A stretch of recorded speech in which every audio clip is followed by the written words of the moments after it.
C.S. Lewis puts his wagers on a God who holds goodness and pain in a paradox.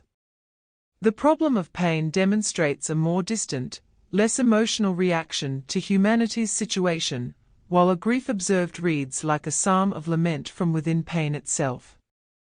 The two texts complement one another by identifying parts of our struggle, the intellectual and physical difficulty life will bring, and how pain can bend us toward a loving God if we let it.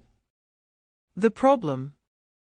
From the loss of his mother at a young age to the untimely death of his wife Joy, Lewis experienced pain as God's megaphone, as he says, to rouse a deaf world. Pain leads us somewhere to something. That something is a life of faith.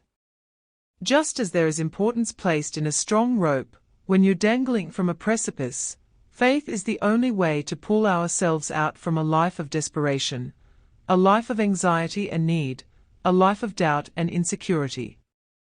But how can faith be present if we don't realize we need something beyond our own person? How do we believe unless we recognize how frail our efforts have become to maintain everything just so? Lewis says that we must understand our fallenness. He interprets the fall of humanity not only as an opportunity for evil to thrive, but also the choice to ignore the purpose of pain. Christianity creates the problem of pain because it provides hope for righteousness and love.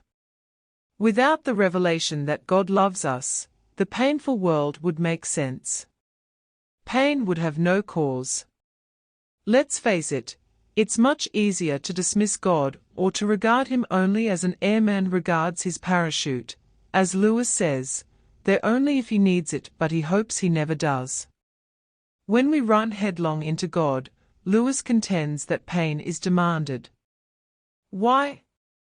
How impossible it is to enact the surrender of the self by doing what we like, he says. The truth is that at the heart of God's love is a suffering Messiah, and followers who take up crosses, and follow in like fashion. If I knew any way of escape, I would crawl through sewers to find it, Lewis writes. I am not arguing that pain is not painful. Pain hurts. That is what the word means. I am only trying to show that the old Christian doctrine of being made perfect through suffering is not incredible. To prove it palatable is beyond my design.